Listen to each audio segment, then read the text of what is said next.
जय जगन्नाथ फ्रेंड्स। आज आम आउ एक नुआ Odisha home guard GK mock test को देखा। तो देखंतु आज प्रथम प्रश्नटी कौन अच्छी। आज प्रथम प्रश्नटी अच्छी फ्रेंड्स देखंतु कौन ना आमर बड़ मंदिर भावे ओडिशार केउ मंदिर आमर कौन ना विश्व विख्यात हम। तो यार सठिक उत्तरटी हो जाउछि फ्रेंड्स आपनकर किए ना आपनकर ऑप्शन ए ना आमर जगन्नाथ मंदिर जोटा कि आमर कोठी अछि आमर पुरी डिस्ट्रिक्ट रु बिलोंग करूछि। आमर आमर जगन्नाथ पुरी मंदिर को कौन कौन कहा जाए यहाकू आमर धड़ा पागोड़ा बोली कि कहा जाए, पुरुषोत्तम क्षेत्र कहा जाए, नीलाचल धाम कहा जाए। मन रहा फ्रेंड्स। परवर्ती प्रश्न को देखा। परवर्ती प्रश्नटी अच्छी देखंतु कौन ना ओडिशार बृहत्तम ग्रंथर नाम कौन। तो फ्रेंड्स यार सठिक उत्तरटी हो जाउछि देखंतु आपणकर ऑप्शन बी ना पूर्णचंद्र ओडिया भाषाकोश हेउछि ओडिशार बृहत्तम ग्रंथ जहाकू कि आमर लेखिथिले किए ना आमर गोपाल चंद्र प्रहराज फ्रेंड्स। मन रहा फ्रेंड्स। परवर्ती प्रश्न देखंतु कौन रही ना भारतर प्रथम रेलवे केबे आरंभ होइथिला। तो देखंतु भारत में प्रथम ट्रेन केबे आरंभ होइथिला। तो यार सठिक उत्तरटी हो जाउछि फ्रेंड्स आपनकर ऑप्शन क ना केते आमर 1853 मसीह रे भारत में प्रथम करी आमर ट्रेन रो आरंभ होइथिला जोटा कि चलीथिला कोठी आमर मुंबई बा बॉम्बे रु आमर थाने पर्यंत आमर चलीथिला ट्रेन फ्रेंड्स। परवर्ती प्रश्न देखंतु कौन रही भारतर प्रथम महिला राष्ट्रपति किए। तो देखंतु फ्रेंड्स यार सठिक उत्तरटी हो जाउछि आपनकर किए ना आपनकर ऑप्शन क ना प्रतिभा पाटिल बा प्रतिभा देवी सिंह पाटिल होउचंती भारतर प्रथम महिला राष्ट्रपति।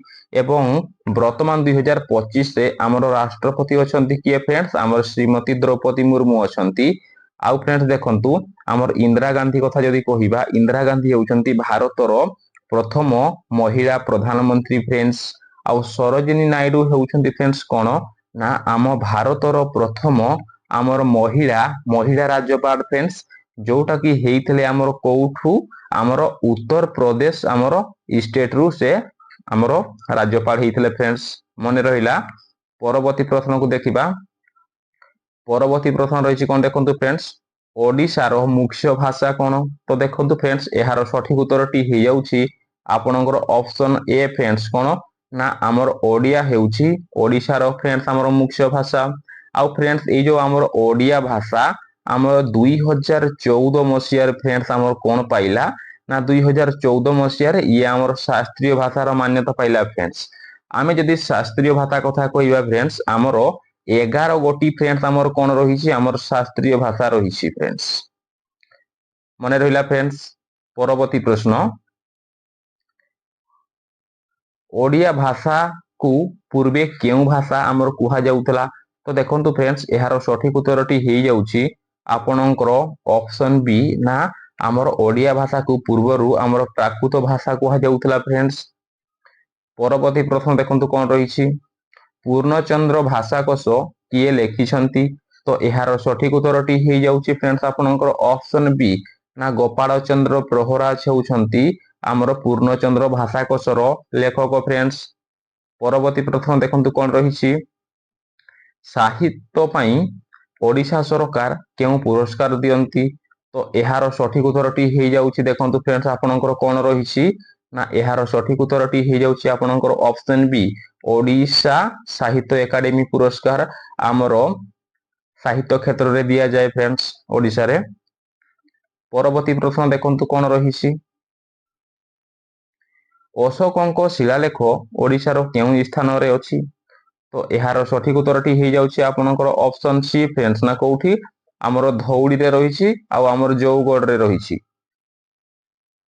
परवर्ती प्रश्न देखंतु कौन रही कोणार्क मंदिर चूल किए मारिथिले। तो फ्रेंड्स यही प्रश्नर उत्तरटी हो जाउछि आपनकर ऑप्शन बी फ्रेंड्स ना किए आमर धर्मपद कोणार्क मंदिर मुंडी बा चूल को मारिथिले फ्रेंड्स। आ कोणार्क मंदिर को तैयारी करथिले आमर किए ना लांगुड़ा नरसिंह देव होइजिवो। परवर्ती प्रश्न देखंतु फ्रेंड्स कौन रही 1857 मसीह इंग्रेज शासक विरोध रे संबलपुर ठारे किए आमर विद्रोह करथिले। तो ଏହାର ସଠିକ ଉତ୍ତରଟି ହେଇଯାଉଛି ଆପଣଙ୍କର ଫ୍ରେଣ୍ଡସ୍ ଅପସନ ବି, ନା ଆମର ବୀର ସୁରେନ୍ଦ୍ର ସାଇ ଇଂରେଜ ମାନଙ୍କର ଆମର ବିରୋଧରେ ସେ ଲଢେଇ କରିଥିଲେ ବା ଯୁଦ୍ଧ କରିଥିଲେ। ପରବର୍ତ୍ତୀ ପ୍ରଶ୍ନ ଦେଖନ୍ତୁ ଫ୍ରେଣ୍ଡସ୍ କଣ ରହିଛି, ପ୍ରଥମ ଓଡ଼ିଆ ସମ୍ବାଦପତ୍ର କେବେ ପ୍ରକାଶ ପାଇଥିଲା? ତ ଏହାର ସଠିକ ଉତ୍ତରଟି ହେଇଯାଉଛି ଫ୍ରେଣ୍ଡସ୍ ଆପଣଙ୍କର କିଏ, ନା ଆପଣଙ୍କର ଅପସନ ସି, ନା ଆମର 1866 ମସିହାରେ ଆମର କଣ ହେଇଥିଲା, ନା ଓଡ଼ିଶାର ପ୍ରଥମ ସମ୍ବାଦପତ୍ର କିଏ, ନା ଆମର ଉତ୍କଳ ଦୀପିକା ତାକୁ ଆମର ପ୍ରକାଶିତ କରାଯାଇଥିଲା। ଆଉ ଫ୍ରେଣ୍ଡସ୍ 1866 ମସିହାରେ ଆଉ ଗୋଟିଏ ମଧ୍ୟ ଘଟଣା ହେଇଥିଲା, ଯୋଉଟା କି ଆମର 9 ଅଙ୍କ ଦୁର୍ଭିକ୍ଷ ହୋଇଥିଲା ଫ୍ରେଣ୍ଡସ୍। ଏହି ଦୁର୍ଭିକ୍ଷରେ ଅନେକ ଲୋକ ଭୋକ ଯୋଗୁ ଫ୍ରେଣ୍ଡସ୍ ଆମର କଣ ନା ମରି ଯାଇଥିଲେ। ପରବର୍ତ୍ତୀ ପ୍ରଶ୍ନ ଦେଖନ୍ତୁ ଆମର କଣ ରହିଛି, ନା ରେଭେନ୍ସା କଲେଜ ଆମର ନା କେବେ ରେଭେନ୍ସା କଲେଜ ଆମର ଆମର ପ୍ରତିଷ୍ଠା ହୋଇଥିଲା ବା ସ୍ଥାପିତ ହୋଇଥିଲା? ତ ଏହାର ସଠିକ ଉତ୍ତରଟି ହେଇଯାଉଛି ଦେଖନ୍ତୁ ଫ୍ରେଣ୍ଡସ୍ ଆପଣଙ୍କର କିଏ, ଆପଣଙ୍କର ଅପସନ ବି ଫ୍ରେଣ୍ଡସ୍, ନା କେତେ, ନା ଆମର 1876 ମସିହାରେ ଆମର କଟକରେ ଆମର ରେଭେନ୍ସା କଲେଜ ଆମର କଣ କରାଯାଇଥିଲା, ନା ପ୍ରତିଷ୍ଠା କରାଯାଇଥିଲା ଫ୍ରେଣ୍ଡସ୍। ପରବର୍ତ୍ତୀ ପ୍ରଶ୍ନ ଦେଖନ୍ତୁ କଣ ରହିଛି, ସମ ପ୍ରକାର ଚାର୍ଜ ପରସ୍ପରକୁ କଣ କରନ୍ତି? ତ ଦେଖନ୍ତୁ ଫ୍ରେଣ୍ଡସ୍ ଏହାର ସଠିକ ଉତ୍ତରଟି ହେଇଯାଉଛି ଫ୍ରେଣ୍ଡସ୍ ଆପଣଙ୍କର କଣ ହେଇଯିବ, ନା ବିକର୍ଷଣ ହେଇଯିବ ସମ ପ୍ରକାର ଚାର୍ଜ। ଆଉ ସମ ପ୍ରକାର ଚାର୍ଜ ମାନେ ହେଉଛି ଫ୍ରେଣ୍ଡସ୍ ଆମର ପ୍ଲସ ପ୍ଲସ ହେଉଛି ଇଏ ହେଉଛି ଆମର କଣ, ନା ଇଏ ହେଉଛି ଆମର ସମ ପ୍ରକାର ଚାର୍ଜ। ଆଉ ଫ୍ରେଣ୍ଡସ୍ ଆମର ବିଷମ ପ୍ରକାର ହେଉଛି ପ୍ଲସ ଆଉ ମାଇନସ, ବା ଆପଣ ମାଇନସ ବା ପ୍ଲସ କହିପାରିବେ। ତ ବିଷମ ପ୍ରକାର ଚାର୍ଜ ପରସ୍ପରକୁ କଣ କରନ୍ତି ଫ୍ରେଣ୍ଡସ୍, ଆମର ଆକର୍ଷଣ କରନ୍ତି। ଆଉ ସମ ପ୍ରକାର ଚାର୍ଜ ପରସ୍ପରକୁ କଣ କରନ୍ତି ଫ୍ରେଣ୍ଡସ୍, ଆମର ବିକର୍ଷଣ କରନ୍ତି। ମନେ ରହିଲା ଫ୍ରେଣ୍ଡସ୍। ପରବର୍ତ୍ତୀ ପ୍ରଶ୍ନକୁ ଦେଖିବା। ପରବର୍ତ୍ତୀ ପ୍ରଶ୍ନ ରହିଛି କଣ ଦେଖନ୍ତୁ ଫ୍ରେଣ୍ଡସ୍, ପୁଷ୍ଟି ସାରରେ କେଉଁ ଅମ୍ଳ ରହିଛି? ତ ଏହାର ସଠିକ ଉତ୍ତରଟି ହେଇଯାଉଛି ଆପଣଙ୍କର ଫ୍ରେଣ୍ଡସ୍ ଆପଣଙ୍କର ଅପସନ ଏ, ନା ଆମର ଆମିନ ଅମ୍ଳ ବୋଲି କୁହାଯାଏ। ଆଉ ଫ୍ରେଣ୍ଡସ୍ ଆମର ଯୋଉ ପେଟରେ ଅଛି ଫ୍ରେଣ୍ଡସ୍ କଣ ଆମର କଣ ଅଛି, ଆମର HCl ଅଛି ବା ହାଇଡ୍ରୋକ୍ଲୋରିକ ଏସିଡ ରହିଛି ଆମ ପେଟରେ। ପରବର୍ତ୍ତୀ ପ୍ରଶ୍ନ ଦେଖନ୍ତୁ ଫ୍ରେଣ୍ଡସ୍ କଣ ରହିଛି, ଓଡ଼ିଶାରେ ଆମର ଯୋଉ ଟସର ରହିଛି ତାକୁ ଆମର କଣ କୁହାଯାଏ? ତ ଏହାର ସଠିକ ଉତ୍ତରଟି ହେଇଯାଉଛି ଆପଣଙ୍କର ଅପସନ ବି, ତାକୁ ଫ୍ରେଣ୍ଡସ୍ ଆମର ଓଡ଼ିଶାରେ ଟସରକୁ ମଠା ବୋଲି କୁହାଯାଏ। ପରବର୍ତ୍ତୀ ପ୍ରଶ୍ନ ଫ୍ରେଣ୍ଡସ୍ କଣ ରହିଛି ଦେଖନ୍ତୁ, ନା ଆଲୋକ ଶେଷଣ ପାଇଁ କେଉଁ ଗ୍ୟାସ ଆବଶ୍ୟକ ହୋଇଥାଏ? ତ ଏହାର ସଠିକ ଉତ୍ତରଟି ହେଇଯାଉଛି ଫ୍ରେଣ୍ଡସ୍ ଆପଣଙ୍କର କିଏ, ନା ଆପଣଙ୍କର ଅପସନ ସି ଫ୍ରେଣ୍ଡସ୍ କରେକ୍ଟ ଉତ୍ତର ହେଇଯିବ, ନା ଆମର ଆଲୋକ ଶ୍ଳେଷଣ ପାଇଁ ଆମର ଅଙ୍ଗାରକାମ୍ଳ ଆବଶ୍ୟକ ହୋଇଥାଏ ଫ୍ରେଣ୍ଡସ୍। ପରବର୍ତ୍ତୀ ପ୍ରଶ୍ନ ଦେଖନ୍ତୁ କଣ ରହିଛି, ପତ୍ରରେ ଥିବା ଛୋଟ ରନ୍ଧ୍ରକୁ ଆମର କଣ କୁହାଯାଏ? ତ ଏହାର ସଠିକ ଉତ୍ତରଟି ହେଇଯାଉଛି ଆପଣଙ୍କର ଅପସନ ବି, ନା ଆମର ଇସ୍ଥମ କୁହାଯାଏ। ଫ୍ରେଣ୍ଡସ୍ ଯୋଉ ପତ୍ରରେ ଆମର ଯୋଉ ଛୋଟ ଛୋଟ କଣା ଥାଏ ତାକୁ ଆମର କଣ କୁହାଯାଏ, ତାକୁ ଆମର ଇସ୍ଥମ ବୋଲି କୁହାଯାଏ। ପରବର୍ତ୍ତୀ ପ୍ରଶ୍ନ ଦେଖନ୍ତୁ ଫ୍ରେଣ୍ଡସ୍ କଣ ରହିଛି, କ୍ଷୁଦ୍ରାନ୍ତରର ଲମ୍ବ କେତେ ମିଟର? ତ ଏହାର ସଠିକ ଉତ୍ତରଟି ହେଇଯାଉଛି ଆପଣଙ୍କର ଫ୍ରେଣ୍ଡସ୍ ଅପସନ ଡି, ନା ଆମର 7.5 ବା 7.5 ମିଟର ହେଇଯାଉଛି ଆମର କ୍ଷୁଦ୍ରାନ୍ତରର ଲମ୍ବ ଫ୍ରେଣ୍ଡସ୍। ପରବର୍ତ୍ତୀ ପ୍ରଶ୍ନ ଦେଖନ୍ତୁ କଣ ରହିଛି, ନିମ୍ନୋକ୍ତ ମଧ୍ୟରୁ କେଉଁଟି ଏକ ତାପ କୁପରିବାହୀ ଆମର ପଦାର୍ଥ? ତ ଦେଖନ୍ତୁ ଫ୍ରେଣ୍ଡସ୍ ଏହାର ସଠିକ ଉତ୍ତରଟି ହେଇଯାଉଛି ଆପଣଙ୍କର ଅପସନ ବି ହେଇଯିବ ଫ୍ରେଣ୍ଡସ୍, ଆପଣଙ୍କର ଗ୍ରାଫାଇଟ ହେଇଯିବ। ପରବର୍ତ୍ତୀ ପ୍ରଶ୍ନକୁ ଦେଖିବା ଫ୍ରେଣ୍ଡସ୍, ପରବର୍ତ୍ତୀ ପ୍ରଶ୍ନ କଣ ରହିଛି, ତ ପରବର୍ତ୍ତୀ ପ୍ରଶ୍ନଟି ରହିଛି ଦେଖନ୍ତୁ ଫ୍ରେଣ୍ଡସ୍ କଣ, ନା କେଉଁ ରଙ୍ଗ ସବୁଠାରୁ ଅଧିକ ଆମର ତାପ ଗ୍ରହଣ କରେ? ତ ଦେଖନ୍ତୁ ଫ୍ରେଣ୍ଡସ୍ ଏହାର ସଠିକ ଉତ୍ତରଟି ହେଇଯାଉଛି କିଏ, ନା ଆପଣଙ୍କର ଅପସନ ଏ ଫ୍ରେଣ୍ଡସ୍, ନା କଳା ରଙ୍ଗ ଆମର ଅଧିକ ଆମର ତାପକୁ ସେ ଗ୍ରହଣ କରେ। ସେଇଥିପାଇଁ ଫ୍ରେଣ୍ଡସ୍ ଆମର କଣ କରନ୍ତି, ଆମର ଶୀତ ଦିନରେ ଅଧିକ ଆମର କଳା ରଙ୍ଗର ଆମର ପୋଷାକ ବା ବସ୍ତ୍ର ଆମର ପରିଧାନ କରନ୍ତି। ଆଉ ଫ୍ରେଣ୍ଡସ୍ ଦେଖନ୍ତୁ ଆମର ଖରା ଦିନ ମାନଙ୍କରେ କଣ କରନ୍ତି, ନା ଅଧିକ ଲୋକ ଦେଖିବେ କଣ ଆମର ଧଳା ରଙ୍ଗର ଆମର ପୋଷାକକୁ ସେମାନେ ପରିଧାନ କରିଥାନ୍ତି। ପରବର୍ତ୍ତୀ ପ୍ରଶ୍ନ ଦେଖନ୍ତୁ କଣ ରହିଛି, 1999 ମସିହାରେ ଘଟିଥିବା ମହାବାତ୍ୟାରେ ଜୁଆରର ଉଚ୍ଚତା କେତେ ମିଟର ଥିଲା? ତ ଏହାର ସଠିକ ଉତ୍ତରଟି ହେଇଯାଉଛି ଫ୍ରେଣ୍ଡସ୍ ଦେଖନ୍ତୁ ଆପଣଙ୍କର କେତେ ହେଇଯିବ, ନା ଆପଣଙ୍କର ଅପସନ ଏ, ନା ଆମର 10 ମିଟର ହେଇଯିବ ଫ୍ରେଣ୍ଡସ୍। ଆମର ଯୋଉ 1999 ମସିହାରେ ମହାବାତ୍ୟା ହେଇଥିଲା ତ ସେତେବେଳେ ଆମର ଜୁଆରର ଉଚ୍ଚତା କେତେ ହେଇଥିଲା, ନା 10 ମିଟର ଥିଲା ଫ୍ରେଣ୍ଡସ୍। ପରବର୍ତ୍ତୀ ପ୍ରଶ୍ନ ଦେଖନ୍ତୁ କଣ ରହିଛି, ପ୍ରତିବର୍ଷ କେବେ ବିଶ୍ୱ ଜଳ ଦିବସ ପାଳନ କରାଯାଏ? ତ ଏହାର ସଠିକ ଉତ୍ତରଟି ହେଇଯାଉଛି ଆପଣଙ୍କ ଫ୍ରେଣ୍ଡସ୍ ଅପସନ ଏ, ନା କେତେ, ଆମର ପ୍ରତ୍ୟେକ ବର୍ଷ ମାର୍ଚ୍ଚ 22 ତାରିଖ ଦିନ ଆମର ବିଶ୍ୱ ଜଳ ଦିବସ ପାଳନ କରାଯାଏ। ପରବର୍ତ୍ତୀ ପ୍ରଶ୍ନ ଦେଖନ୍ତୁ କଣ ରହିଛି, ହୀରାକୁଦ ନଦୀବନ୍ଧର ଦୈର୍ଘ୍ୟ କେତେ ପଚାରିଛି। ତ ଏହାର ସଠିକ ଉତ୍ତରଟି ହେଇଯାଉଛି ଫ୍ରେଣ୍ଡ ଦେଖନ୍ତୁ ଆପଣଙ୍କର ଅପସନ ବି ହେଇଯିବ ନା 25 କିଲୋମିଟର ହେଇଯିବ। ଏଇ ଆମର ହୀରାକୁଦ ନଦୀବନ୍ଧ ଫ୍ରେଣ୍ଡ ଆମର ସମ୍ବଲପୁର ଡିଷ୍ଟ୍ରିକ୍ଟରୁ ବିଲଙ୍ଗ କରୁଛି ଆଉ ମହାନଦୀ ଉପରେ ଏହା ତିଆରି ହୋଇଛି। ପରବର୍ତ୍ତୀ ପ୍ରଶ୍ନ ଦେଖନ୍ତୁ, ମେରୁ ଅଞ୍ଚଳରେ ଆମର ଜଳ କେଉଁ ଅବସ୍ଥାରେ ଥାଏ। ତ ଦେଖନ୍ତୁ ଫ୍ରେଣ୍ଡସ୍ ଏହାର ସଠିକ ଉତ୍ତରଟି ହେଇଯାଉଛି ଆପଣଙ୍କର କଣ ନା ଆପଣଙ୍କର ଅପସନ ଏ ହେଇଯିବ ନା କଠିନ।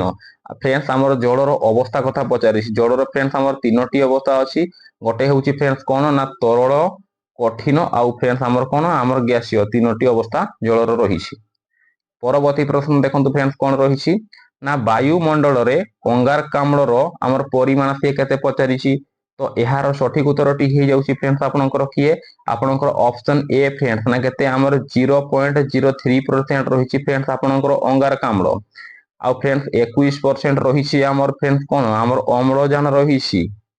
ଆଉ ଫ୍ରେଣ୍ଡସ୍ ଆମେ ଯଦି କହିବା ଆମର 78% ରହିଛି, ସବୁଠାରୁ ଅଧିକ ରହିଛି ଫ୍ରେଣ୍ଡସ୍ ଆମର କଣ ନା ଆମର ଯବକ୍ଷାରଜାନ ରହିଛି ଫ୍ରେଣ୍ଡସ୍। ମନେ ରହିଲା ଫ୍ରେଣ୍ଡସ୍। ପରବର୍ତ୍ତୀ ପ୍ରଶ୍ନ, ତୁଘଲକନାମା କିଏ ରଚନା କରିଥିଲେ।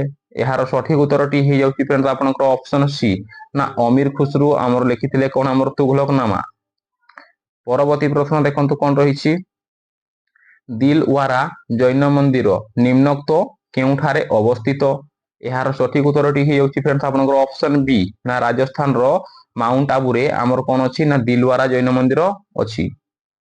ପରବର୍ତ୍ତୀ ପ୍ରଶ୍ନ ଦେଖନ୍ତୁ, ଦିଲ୍ଲୀର ଆମର ଲାଲକିଲ୍ଲା ନିର୍ମାତା ଭାବେ ଆମର କିଏ ପ୍ରସିଦ୍ଧ ଅର୍ଜନ କରିଛନ୍ତି। ତ ଦେଖନ୍ତୁ ଫ୍ରେଣ୍ଡସ୍ ଏହାର ସଠିକ ଉତ୍ତରଟି ହେଇଯାଉଛି ଆପଣଙ୍କର ଅପସନ ଏ ନା ଆମର ଶାହାଜାହାନ ତିଆରି କରିଥିଲେ। ଆଉ ଫ୍ରେଣ୍ଡସ୍ ଏଇଠି ଆଉ ଗୋଟେ ପଏଣ୍ଟ ମଧ୍ୟ ଆପଣମାନେ ରିଲେଟ କରି ନିଅନ୍ତୁ, ଆମର ଯୋଉ ରହିଛି ଆମର ତାଜମହଲ ଫ୍ରେଣ୍ଡସ୍ ଆମର ତାଜମହଲକୁ ମଧ୍ୟ ଆମର କିଏ ତିଆରି କରିଥିଲେ ନା ଆମର ଶାହାଜାହାନ ତିଆରି କରିଥିଲେ ଫ୍ରେଣ୍ଡସ୍। ପରବର୍ତ୍ତୀ ପ୍ରଶ୍ନ ଦେଖନ୍ତୁ କଣ ରହିଛି, ଶ୍ରୀ ଚୈତନ୍ୟଙ୍କ ବାଲ୍ୟ ନାମ କଣ ଥିଲା। ତ ଏହାର ସଠିକ ଉତ୍ତରଟି ହେଇଯାଉଛି ଫ୍ରେଣ୍ଡସ୍ ଆପଣଙ୍କର କଣ ହେଇଯିବ ଅପସନ ସି ହେଇଯିବ ଆମର ବିଶ୍ୱମ୍ବର ହେଇଯିବ ଫ୍ରେଣ୍ଡସ୍। ପରବର୍ତ୍ତୀ ପ୍ରଶ୍ନ ରହିଛି କଣ ଦେଖନ୍ତୁ, ଗୁରୁ ଗ୍ରନ୍ଥ ସାହେବ ବା ଆଦି ଗ୍ରନ୍ଥ କେଉଁ ଧର୍ମର ପବିତ୍ର ଧର୍ମଗ୍ରନ୍ଥ ଭାବେ ଆମର ପରିଗଣିତ। ତ ଏହାର ସଠିକ ଉତ୍ତରଟି ହେଇଯାଉଛି ଫ୍ରେଣ୍ଡସ୍ ଆପଣଙ୍କର ଅପସନ ଡି ଫ୍ରେଣ୍ଡସ୍ ନା କଣ ଆମର ଶିଖ ଧର୍ମ। ପରବର୍ତ୍ତୀ ପ୍ରଶ୍ନ ଦେଖନ୍ତୁ କଣ ରହିଛି, କେଉଁ ନଦୀ କୂଳରେ ଆମର ତାଜମହଲ ଅବସ୍ଥିତ। ତ ଫ୍ରେଣ୍ଡସ୍ ଏହି ପ୍ରଶ୍ନଟି ମୁଁ ଆପଣମାନଙ୍କ ପାଇଁ ରଖୁଛି। ଆପଣମାନେ ଏହି ପ୍ରଶ୍ନର ଉତ୍ତରଟିକୁ ଆମର କମେଣ୍ଟ ବକ୍ସ ମାଧ୍ୟମରେ ଫ୍ରେଣ୍ଡସ୍ ଆମର କଣ କରିବେ ନା କମେଣ୍ଟ କରିଦେବେ। ଫ୍ରେଣ୍ଡସ୍ ଯଦି ଭିଡ଼ିଓଟି ଆପଣଙ୍କୁ ଟିକିଏ ବି ଇନଫର୍ମେଟିଭ ବା ହେଲ୍ପଫୁଲ ଲାଗିଥାଏ ତାହେଲେ ଭିଡ଼ିଓକୁ ଆମର କଣ କରିବେ ଗୋଟେ ଲାଇକ୍ କରିବେ, ସେୟାର କରିବେ ଫ୍ରେଣ୍ଡସ୍ ଆଉ ସବସ୍କ୍ରାଇବ କରିବାକୁ ଫ୍ରେଣ୍ଡସ୍ ଭୁଲିବେନି। ଥ୍ୟାଙ୍କ ୟୁ ଫ୍ରେଣ୍ଡସ୍, ଦେଖା ହେବା ପରବର୍ତ୍ତୀ ଭିଡ଼ିଓ।